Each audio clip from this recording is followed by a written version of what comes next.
Bonjour à toi amateur du fantastique, bienvenue sur le podcast de Dernière Lune, c'est Franck en direct du studio avec Cédric et Romain de Primorum Édition. On est là aujourd'hui pour discuter des races du fantastique, les comparer, parler équilibrage et découvrir et mettre à l'épreuve le travail de notre équipe avec deux spécialistes du genre. Alors Romain on présente plus, c'est le créateur de Dystopie, rôliste émérite, et puis en fait le petit nouveau que tout le monde ne connaît pas encore, Cédric, on a pu le voir dans les émissions sur TCC et il travaille aujourd'hui avec Romain et Adrien à la création d'un jeu de rôle chez Primorum Édition qui est Émeute. Il travaille aussi dans l'équipe de Dernière Lune, il est biclassé, il est sur le jeu vidéo. Cédric, bonjour, est-ce que tu peux te présenter ? Bonjour, me présenter en quelques mots, tu as déjà tout dit je pense, en tout cas ce qui concerne sur le jeu de rôle.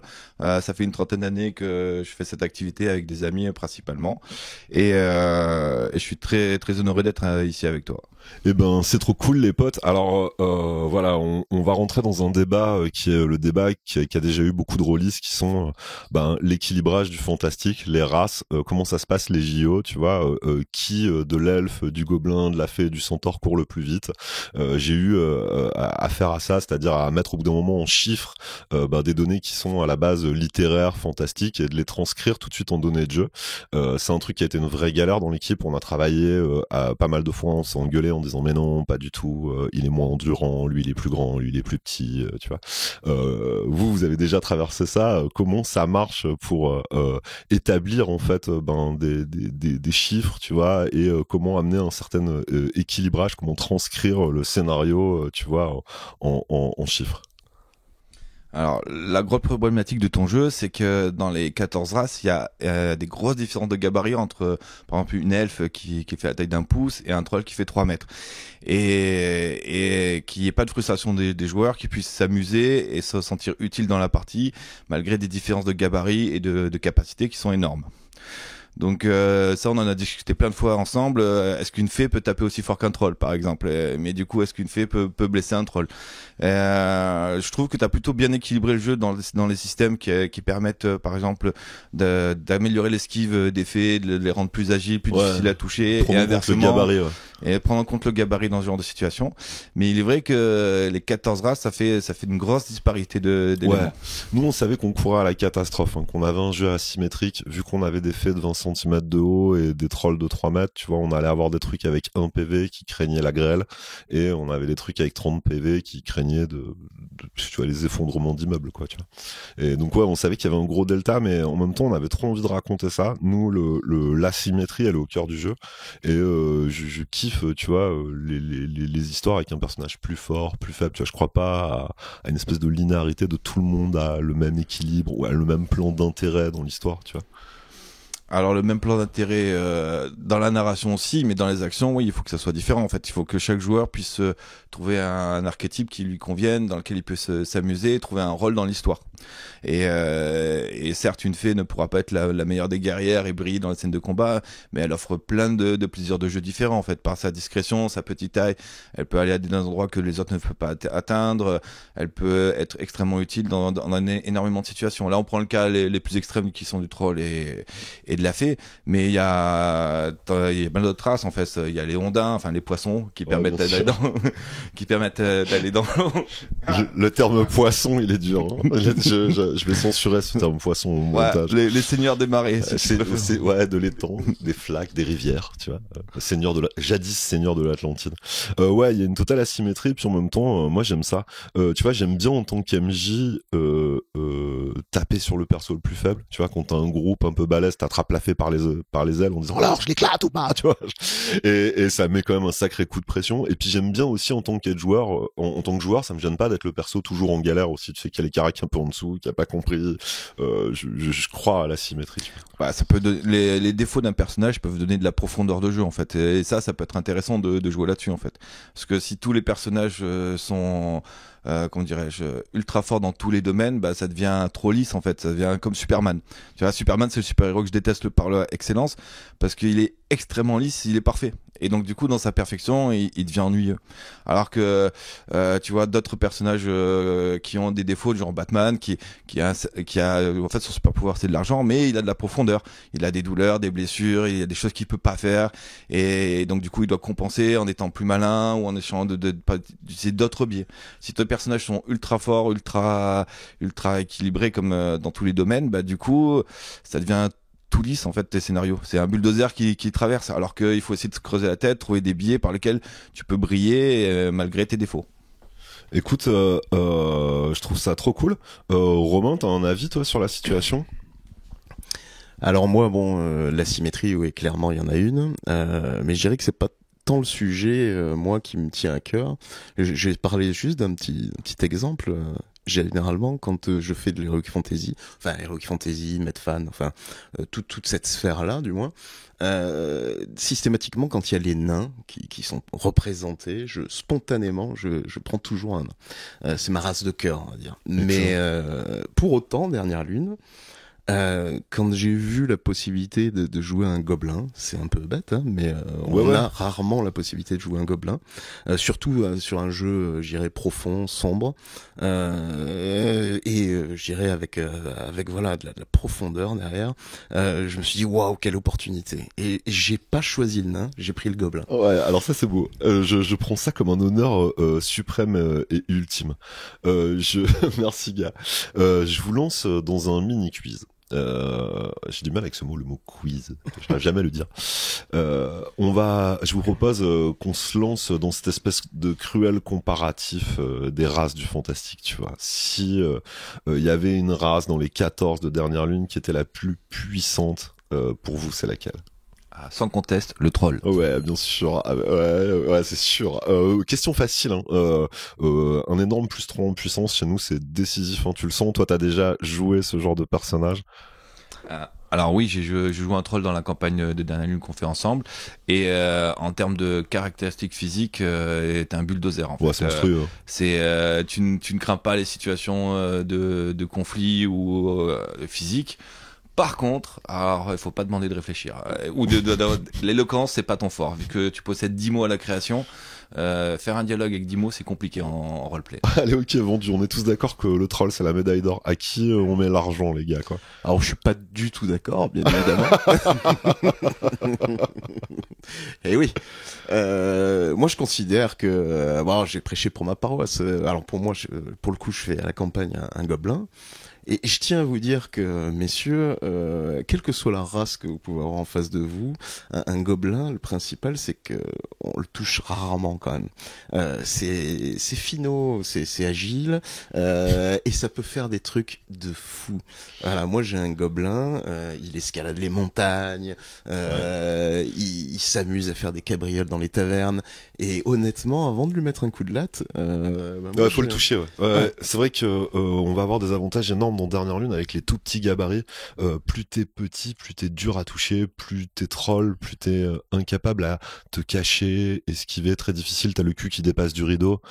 C'est pas évident de te planquer même sous une table et tout, c'est la misère. Alors je me permets de répondre à Romain. Certes, il est dur à toucher, mais avec tes 5 points de vie, je pense qu'une mornif suffit pour te tuer. Ça c'est pas faux. Alors que moi j'en ai 19. En fait, dans ces cas-là, ce que l'on fait en règle générale, c'est qu'on fait en sorte que le troll soit son ami. C'est ce qui s'est passé au travers de la campagne. Voilà, un gobelin aussi, c'est parfois être un petit peu intelligent et se dire que cette grosse montagne là qui parle et qui mange beaucoup, ça pourrait être son copain, quoi. Et on pourrait partager les mêmes envies, les mêmes valeurs. Voilà, vivre dans ce monde de brutes ensemble. Ouais, tout à fait. C'est ce que propose l'unification, hein, le combat contre la bête. Je continue avec mon quiz. Dans les races du fantastique, c'est quoi votre top 3 en endurance? En endurance? Ouais, qui est sur le haut du podium, qui prend l'or, quelle est la race la plus endurante, qui supporte le mieux la douleur, la distance, le poison, les longues marches, les ciments neigés, le désert, tu vois. Je dirais à froid, moi, le troll toujours. je reste cohérent. Alors il est bien classé, mais on le voit pas spécifiquement. Il aurait pu être sur le podium, hein. On pense que qu'au bout d'un moment il en a marre, il décroche, il suit un papillon, il fait une pause, il fait caca. Enfin tu vois, qu'il a pas non plus plus le mental. Tu vois, quand ça le saoule quoi. Le centaure, je pense qu'il doit être pas de mal classé. C'est la bonne réponse. Ouais, t'as mon top 1. Le centaure est très très haut placé. Ouais. Et en top 3, je sais pas là, honnêtement, j'hésite. Moi, je mettrais allez, au moins dans le top 3, je verrais bien les orques, hein, quand même. Ouais, bien sûr. Les orques qui prennent une médaille de bronze et l'argent, hein, sur les nains. On les a considérés, tu vois, endurants, prêts à encaisser, quoi, tu vois. Merci, Franck. On y va pour l'intellect. Quelle est la race qui possède, selon vous, dans le fantastique, l'intellect le plus bas? Le plus bas. Bah oui, on va prendre par en bas, un top 3 par le bas. Du coup, je continue sur le troll, toujours. On va croire que j'ai qu'un mot aussi, un troll. Plus bas, je dirais les gobelins. Ouais, ça, il y a du vrai. Et en troisième, je me souviens plus comment s'appelle la race lézard. Les sauriens, ouais, non, ça va, on les a pas sanctionnés sur l'intellect, Pusher, tu sais déjà, ils sont pas aimés, ils ont une période de mue, tu sais, donc il y a un moment où t'as la peau qui pèle un peu, c'est dégueulasse, il y a des races qui aiment pas trop ça, ils sont victimes d'un certain racisme, ils vivent dans les marais et tout, tu vois, ils ont des mœurs mal compris, on a estimé qu'en plus pénaliser sur l'intellect. Il fallait une race pour l'apartheid, t'as choisi les lézards. C'était un peu ça. Alors j'ai peur, Franck, quand je vais te fournir cette réponse, que ce soit les orques. Non, bon. On n'a pas tapé dessus. Parce qu'autrement, j'aurais dit toutes les peaux vertes ont un malus en intelligence, c'est un peu discriminatoire. Étonnamment, je crois qu'après longue discussion avec Fabrice, on a fini par sanctionner le Minotaure en se disant ouais, il est un peu bovin, tu vois, il est pas fin.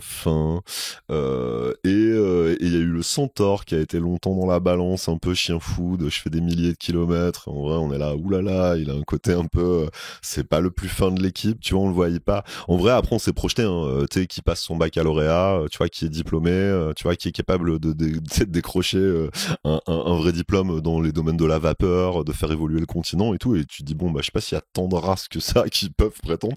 Donc, globalement, notre bilan, c'est que les races de l'Heroic Fantasy sont bêtes. C'est-à-dire, genre, pratiquement toutes, on les sanctionne. Je crois, de manière globale. Et on les lisse un peu, après, tous dans les bonus, un peu, tu sais, genre, on met l'humain au même pied que l'elfe, qui est au même pied que le centaure, qui est au même pied que, qui est au même pied que le nain, qui est au même pied que les ondins, tu vois. C'est un des endroits où, sur l'intellect, on a le moins de delta, à part le troll, tu vois, et cette particularité qui est qu'on impose aux joueurs un nombre de mots égal à ton intelligence x 10, donc en général, 10 à 20 mots maximum.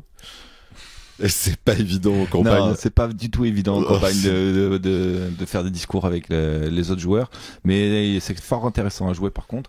Je reviens sur les centaures. C'est dur de les sanctionner parce que, en fait, eux, ils ont pas d'utilité de fabriquer des objets, des choses comme ça. Mais c'est ça. Parce que physiquement, ils sont adaptés à leur environnement mieux que les autres, en fait, c'est par plein d'aspects. Donc les sanctionner, je trouve ça un peu dur en fait. Ouais, toi tu dis calme-toi sur la punition d'intellect des centaures. On a estimé, tu sais, qu'ils avaient pas bâti grand-chose, que dans la sémantique du background, ils avaient pas non plus de grands œuvres. Donc ouais, effectivement, c'est une religion un peu proche de la nature, tu vois, un peu esthète, et du coup ça communie, ça ressent, c'est plus du feeling et de l'instinct, des sens plutôt que réellement de l'intellect. Tu vois. Ouais, mais c'est une espèce qui en a pas besoin en fait. Ouais. A fortiori de créer des cités, des trucs comme ça en fait. Elle est adaptée à son environnement. Pleinement. On tranche alors le champion d'échecs. Du coup, c'est qui? La race ultime, quoi. Ouais, non, moi je te suis sur ce que tu avais dit au départ.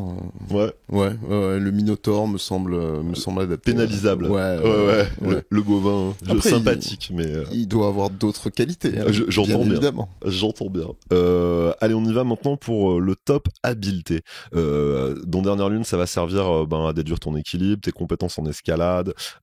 Qu'est-ce qu'on a comme race sur le podium en habileté? Qu'est-ce qui est top ability pour vous? Qui est le plus dextre? Allez, j'aurais dit spontanément le gobelin, mais ouais, il est clairement bien placé, mais il y a mieux. Le vermineux. Le vermineux, ouais, nous on les décrit comme des orfèvres, comme des artisans de génie et tout, tu vois, c'est des petites mains, c'est un savoir-faire de famille, ils travaillent depuis longtemps. Donc ouais, c'est argent, mais t'as pas mon gold. Oh, pour le gold, je mettrais les nains. Putain, alors c'est vrai, tu vois les nains habiles. Putain, mais moi, tu vois, ce qui est chiant, c'est que dedans nous on a un peu l'équilibre, l'escalade. Et tu vois là, je les vois un peu. Je suis d'accord avec toi dans le sens artisan, tu vois, genre la forge et tout, mais un peu moins sur. Je suis en équilibre. Les elfes. Les elfes, c'est bien placé aussi, mais c'est pas le gold. Non, c'est pas le gold. Le gold, elle s'est fait Les oublier. fées. Ouais, bonne réponse. Elles sont tellement petites qu'on a fini par les oublier. J'estime avec Fabrice que la précision des fées, tu vois, va permettre en fait de froisser tout problème d'habileté. Escalade, elle est même pas concernée. Équilibre, bon, ben, tu vois, elle a pas non plus des risques de dingue. Donc ouais, elle va opter. On va lui filer un peu cette place gold. On en avait discuté avec Adri. Qu'est-ce qu'elle peut faire, tu sais, sur un troll en chirurgie, s'il faut genre recoudre un organe, tu vois, pratiquer les premiers soins et tout. Il disait putain, ouais, c'est clair que elle est le matos de pointe pour aller dans un moteur, pour, tu vois. Enfin, vu sa taille, il faut 3 jours pour serrer une vis, ça, là où, Oui, ouais, faut être... à un moment donné. Ok, elle fait des trucs précis, mais c'est compliqué quand même. À qui on met une sanction pour le côté gauche, quoi, les malhabiles. Qui se fait cartonner selon vous? Waouh, le malhabile. Ouais, le malhabile, hein, l'inverse, qui prend des malus en habileté, quoi. Ah bah, moi je dirais le troll. Ouais, bonne ça me réponse. fait plaisir d'en parler. Ouais. Ça emplâtre les façades des maisons, ça t'arrache les étals du marché, d'un coup ça court après un papillon, ça fait un trou dans le mur du salon. C'est pas de ma faute si les mecs ils construisent pas solide en fait. Ouais. À un moment donné, ils a qu'à faire mieux. Ok, ça va. Ok. On continue sur les caractéristiques. On y va pour les sens. Dans Dernière Lune, avec les sens, on va avoir les classiques de la perception, l'ouïe, l'odorat, la vue, le goût, le toucher.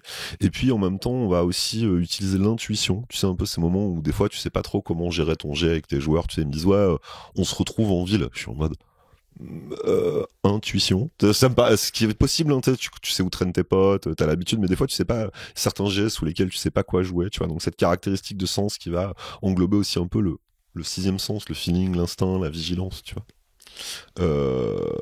Qui est en haut, qui est en bas. Ah, les elfes, je les verrais bien en haut. Ouais, c'est bien placé, bien sûr. C'est podium, hein, ça. Alors moi je mettrais les bannis. Ouais, bien sûr. Alors les bannis, en vrai, on pourrait les retrouver un peu à tous les endroits du classement, parce que dans Dernière Lune, c'est assez simple. Quand tu joues un banni, t'as un trait démoniaque, donc c'est un endroit où t'as plus 3 si je me trompe pas, et que tu vas pouvoir mettre où tu veux, et donc il va te permettre souvent de régner dans la catégorie. Donc c'est vrai qu'on pourrait compter pratiquement dans ce tableau presque tout le temps les bannis gagnants, pour avoir des bannis avec une intelligence anormale, avec une dextérité spectaculaire et tout. Et en sens, ouais, on imagine bien, tu vois, des créatures venues des tréfonds, tu vois, avec des pavillons démoniaques et des sens exacerbés, tu vois, des déformations physiques qui vont permettre de faire des pisteurs exceptionnels et affreux. Ouais, bien classé. Qui on classe mal? Qui ne voit pas, n'entend pas C'est laquelle la race qui prend encore un petit carton là? Bonne question. Qui voit pas, qui est pas, je dirais les vermineux, tiens. Ah putain, tu sanctionnerais les vermineux, putain. Ouais. T'es dur sur les vermineux. Alors je vérifie, hein. Sur mon tableau, je crois qu'ils sont à +1. On a estimé que c'était quand même un peu, tu sais, les petites souris, tu vois, ça, les pavillons, un peu affûtés. Puis on se dit que quand t'es petit, tu vois, que t'es de petit physique, petite ossature, t'as intérêt à être un peu aux aguets, quoi, tu vois. Alors, je me creuse les méninges. Qui serait pénalisé en ce sens comme ça, hein, spontanément, je dirais qu'un minotaure, ça avait plutôt tendance à vivre dans des tunnels, dans des galeries, sous terre. C'est ça. Du coup, en perception, je me dis peut-être compliqué. Ouais, c'est eux qu'on a choisi. Ouais. Après étude, tu vois, toujours en partant du principe que c'est d'une souche un peu bovidée. Hein. Bah, tu vois, t'as les yeux un peu excentrés, ça regarde un peu. Tu sais, c'est obligé de se pencher là quand ça te regarde. Tu vois, il peut pas te regarder vraiment de face, quoi. Il est quand même obligé d'incliner. Et donc ouais, on a estimé que c'était une race qui était globalement pénalisée sur les sens. Alors le paradoxe, c'est que d'avoir les yeux sur les côtés, ça permet d'avoir un champ de vision bien plus élargi, et souvent les proies ont un sens plus développé que les prédateurs. Et ça voit moins loin, je crois. Tu vois. Si... Ah bah, mes études sont loin, tu vois. Alors, j'ai pas beaucoup étudié les bovidés, mais je te fais confiance d'avoir approfondi le sujet en longueur. On y va pour la fin des JO, le dernier sujet. En charisme, la dernière caractéristique, qui est le plus mignon, qui est le plus séduisant, avec qui tu veux passer la nuit, qui est éloquent, tu vois, qui s'attire la sympathie, qui est pote avec tout le monde, le top 3. La race que tu veux dans ta team. Moi, je dirais la fée. Ouais, top 1, bien joué, c'est Gold. Ouais. Souvent, c'est charismatique. C'est Gold, ouais. Ah, bien sûr, c'est très très cool. T'as une fée qui picole un peu, chirurgienne, tu la récupères bourrée dans un tiroir, tout le monde l'adore, quoi, tu vois. Genre, t'as toujours envie de la défendre, de la baquer, dire attends, c'est à ma fée que tu parles, tu vois, genre. Et pourtant, t'es sûr que tu la malmènes toute la campagne, quoi. Tu la laisses galérer. Ouais, ok, on a le Gold. À contre-cœur, je dirais Zelf. Ah, t'as envie de placer les elfes en haut charisme. Alors, on a un principe dans Dernière Lune, c'est qu'on a imaginé que les elfes se découpaient en 2 générations. Tu vois, la traditionnelle, celle qui est capable de vivre 150 ans en accord avec Gaïa, qui mange bien, qui médite, qui fait du yoga, tu vois, qui est traditionnelle. Puis après, toute la new school, qui sort avec un banni, qui prend de la coke, qui aime l'Armagnac et qui va mourir d'un AVC au pieu parce qu'elle couche avec de Lycan dans une taverne un soir d'été, tu vois. Donc on a vraiment cette découpe générationnelle. Et donc, pour cette raison, tu vois, on a décidé de tasser un peu le charisme des elfes. Oui, t'as un ancien, tu vois, qui est un peu tradit, tu dis ok, ça c'est 150 ans de production elfique et de bonne facture. Autant t'as la nouvelle génération, tu sais pas trop, quoi, tu vois. Elle s'est mêlée aux 14 races, quoi. Alors pour répondre à ton exemple sur je dirais les Lycans et je dirais justement les Lycans. Ouais, les Lycans. Ils doivent être charismatiques, non? Alors ça c'est terrible ce que tu dis parce que en vrai c'est dans le cœur du joueur. C'est-à-dire qu'on voit bien en convention que les joueurs ça surkiffe les Lycans. Fabrice c'est la race top de Fabrice depuis le début. Tu vois, il maintient cette race cheatée au possible. Hein, tu vois, c'est la race avec les codes. Tu sais, c'est celle de jeuxvideo.com quoi. Elle a que des bonus et donc je me suis longtemps battu en disant non. En plus les Lycans ils ont un comportement un peu particulier. On les retrouve pas dans toutes les allégeances. Ça a été les derniers à rejoindre l'unification. Ils pensent que la bête a 1 mètre. Tu vois, c'est des chercheurs de vérité. C'est la race au-dessus. Tu vois, c'est la race supérieure un peu. Et donc après long débat, on a décidé de pas mettre de bonus en charisme en disant ouais, tu vois, c'est une race qui oui dans le cœur des joueurs est à plus 200 000, tu vois, mais qui dans les yeux des continents est victime d'un peu de jalousie, tu vois, ouais c'est toujours pour eux, oui il fait 2m30, oui il est balèze, oui il est intelligent, oui il a compris que tu vois. Alors si c'est pas les Lycans, je dirais les nains. Ah putain, j'aurais bien voulu, hein, mais si tu veux, c'est tellement des rats sur les réserves d'alcool, sur le fait de vraiment tout partager dans l'unification. Tu sais, il y a pas d'économie, donc ça c'est trop bizarre pour les nains. C'est que tout le monde soutient l'effort de guerre. Tu peux bouffer gratos, dormir gratos. C'est très dur pour eux, tu vois. C'était impinable. Ils ont dû commencer à partager les ressources de mémé, tu vois. Ouais, ça a râlé. Tu vois, il y a pas mal de mecs qui en pleurent, tu sais, sur des barils de rhum qui s'en vont de chez lui. Qui non, putain, vous pouvez pas me prendre ça, tu vois. Donc non, on a décidé aussi de pas leur filer de bonus en charisme. On a opté, mais bon, alors ça c'est vraiment du lore profond, faut le savoir. Pour les Minotaures, ils sont en voie d'extinction, tu vois. Donc on leur a filé vraiment un bonus. C'est les premiers à monter au front, à tenir la bête, tu vois, à être sérieux, à jamais avoir trop volé des trucs, de par le passé s'être pas retrouvé dans des magouilles ou tu vois, ou dans des lourdes. Donc globalement, le Minotaure est le mec confiance, tu vois. Tu veux laisser les clés de la bagnole, tu laisses à quelle race? Bon, le Minotaure il risque pas de te faire un mauvais plan, tu vois. Tu peux lui laisser, tu vois, ta fille, tu vois. Ça peut se faire, quoi, tu vois. Ouais, donc c'est vraiment propre à Dernière Lune là pour le coup. Hein. Ouais. Effectivement, là on est sur du BG, c'est bien. Ouais, là c'est spécifique et interne à chez nous. Le grand perdant sera forcément les bannis. Ils ont chassé toutes les races pendant des millénaires, tu vois, il y a pas longtemps ils portaient encore des têtes de vermineux autour du cou dans les soirées parce qu'ils trouvaient que ça faisait chic. Donc c'est vrai que ouais, c'est une race qui très récemment était encore en guerre avec les orques. Ils sont détestés de tous, quoi. Quand tu joues un banni, t'as l'occasion d'avoir un perso, quand t'arrives à table tout le monde se barre. Quand tu veux te faire servir, le mec fait semblant de pas t'entendre. C'est quand même le charisme down, quoi, du continent. Allez, j'y vais pour la question. Qu'est-ce que c'est ton conseil, Cédric, aux jeunes joueurs, tu vois, les mecs qui vont découvrir Dernière Lune, quelle race pour démarrer, pour découvrir le jeu, qu'est-ce qui se prend en main, qu'est-ce qui va bien? Le vrai conseil que je donnerais à des jeunes joueurs, c'est pour une race qui les botte en fait, un truc qu'ils aimeraient jouer en fait. Après, si on parle d'optimisation et de confort de jeu, ça c'est notre débat. Je dirais pour un jeune joueur, l'humain est un peu passe-partout et permet d'être ni bon ni mauvais dans aucun domaine, et donc d'être plus lisse en termes de jeu et de plus facile. A contrario, l'humain, je te fais une petite parenthèse, c'est ambigu parce qu'on a quand même l'allégeance avec les MAD. Peut-être ton personnage pourrait être un traître à l'unification, un voleur, un mec infiltré. Donc les humains, il y a une dualité, il y a quand même si c'est la race la plus présente sur le continent, t'as quand même, je crois 4,4% qui ont juré l'extinction de cette civilisation, qui veulent pas crever pour les gobelins et les trolls débiles, tu vois. Bah justement, ça permettrait aux joueurs de se poser la question, d'avoir cette ambiguïté d'ombre et de lumière, tu vois. Et pour un jeune joueur, le mettre ce genre de situation, ça peut être intéressant. Et en même temps, d'avoir des caractéristiques qui sont plutôt stables et de pouvoir être bon à peu près dans tous les domaines. Ok, ça tue. Je prends le conseil. Ro. Écoute Cédric, là pour la première fois on va tomber d'accord, c'est bien. J'aurais répondu globalement la même chose, c'est-à-dire que le propre du jeu de rôle, c'est quand même de pouvoir assez facilement, naturellement rentrer dans la peau d'un personnage. Donc en fait, pour un débutant, je pense que le personnage qu'il a toujours rêvé de jouer, dont il connaît les codes à travers le cinéma, la lecture ou tout autre loisir, qu'il y aille, parce que naturellement, ça va tellement lui faire plaisir de jouer cette race qu'il va bien la jouer de toutes les manières.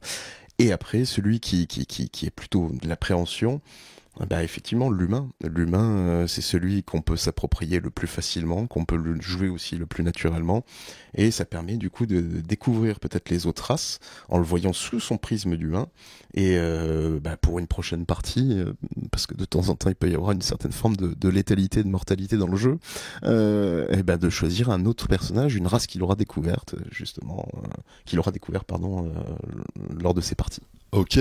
Maintenant, allez, on parle NG+. Vous êtes quand même des vieux joueurs, on disait 30 ans d'XP, 90 dans le studio aujourd'hui, 90 ans d'expérience, quoi.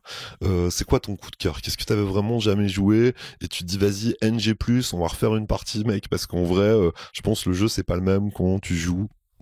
Quelle est la race, tu vois, qui te chauffe, ton prochain perso, quoi? Alors le troll, j'ai beaucoup pris de plaisir à jouer avec parce que c'est atypique, c'est jamais joué. L'effet, je pense que c'est un gameplay de fou. Je pense que tu peux vraiment t'amuser. J'aime bien les personnages qui sont hauts en couleur, c'est-à-dire qui ont de gros défauts et de grands points forts en fait. Ouais, là, ça permet de vraiment briller sur certains domaines et de laisser de la place aux autres joueurs. Parce que si on joue tous les mêmes personnages, ça devient un peu plat les parties en fait. C'est bien d'avoir des personnages qui sont complémentaires. Enfin, c'est comme ça que je le vois en tout cas. Donc le prochain, ça serait une fée ou un vermineux. J'aime bien là aussi le concept du vermineux. Ouais, 60 cm de fureur, quoi. Ouais, le mal aimé, surtout le petit lépreux dans son coin, mais qui est débrouillard et qui arrive à sortir le groupe des emmerdes. Voilà, ça serait les deux prochains. Et peut-être un petit banni aussi à l'occasion. Ouais, histoire de faire une saison démon. Je crois que la régalade aussi, tu sais, c'est les tables tous de la même race. Tu sais, c'est vas-y, viens, on fait 3 bannis, tu vois, ou on fait 3 fées, tu vois. Et genre là, du coup, il y a même, tout le monde partage la galère, quoi. C'est quand même un kiff aussi, ça. Le côté sombre un peu des bannis, un peu sur vraiment, je suis venu avec vous parce que ça pue dans le monde et qu'on va tous mourir, mais en même temps je suis comme un fils de pute. Ça c'est bon. J'aime bien le concept en fait. Ouais, c'est bon. On est d'accord. C'est populaire, hein. Tu vois en convention, il y a pas mal de gars qui se jettent sur le ban, hein, qui sont là sérieux, ils sont dans l'alliance, on est là, ouais. Romain, vas-y, c'est quoi toi ton coup de cœur, ton prochain perso à dernière lune, tu nous livres? En fait, après en avoir discuté là aujourd'hui, je dirais que bien évidemment, Gobelin, je me régale, c'est génial, mais je dirais le Minotaure là comme ça, le fait que ce soit la race qui soit quasiment la plus éteinte, ceux qui tiennent la plupart des fronts. C'est quelque chose du coup charismatique. Et tu vois, j'avais pas cette notion là. Tu viens de me la donner. Je te vois bien faire ça en plus. Et Minotaur. Prochain, ce sera ça. Ok. Avec un super grand plaisir. Moi, je vais placer mon coup de cœur aussi. Je l'ai inséré vraiment à la fin. Quand tu prends un gobelin pour soutenir Romain, je suis un grand fan des gobelins depuis Confrontation, depuis pas mal de jeux. Tu vois, je suis un amoureux de cette petite vague verte qui est chaotique et qui fait n'importe quoi. Et j'ai rajouté là très récemment les micro-espèces quand tu tires ton gabarit et que t'as tu sais que t'es un gobelin mais que t'es touché de nanisme, c'est-à-dire t'es un nain dans la race des trucs déjà qui étaient pas grands, tu peux avoir un niard, tu vois, et donc là t'as un gobelin de 45 cm, tu vois, qui ressemble plus à un clébard en fait, tu vois, genre tu sais, il a un peu des traces de merde séchées derrière les fesses, on sait pas trop, il est en pagne, tu vois, non civilisé. Et voilà, moi la dernière fois j'ai eu l'occasion de jouer ça, je me suis vraiment régalé. Tu joues une créature qui se rapproche de l'intelligence du troll, hein, tu vois, tu renifles des pistes, tu fais passer ton personnage par des descriptions bien plus que par des RP ou des lignes de dialogue, parce que t'as du mal à aligner 3 mots, mais je me suis vraiment marré, moi c'est mon coup de cœur perso. Alors, vu la description, je suis pas sûr que tu les aimes vraiment. Oh, Parce si que tu le si dépas pas si top quand même. Tellement d'amour. Toi aussi, auditeur, partage-nous ton opinion dans les commentaires. Dernière Lune, on est toujours en production et en Kickstarter, ou peut-être à l'heure où vous écoutez cette émission, peut-être le livre fait route vers chez vous. Je vous invite à vous positionner dans les commentaires. Quelle race, selon toi, est la plus puissante? Débattons ensemble des Jeux Olympiques du Fantastique. Merci à vous, merci Cédric, merci Romain, et à bientôt pour un nouveau podcast. Merci. Merci.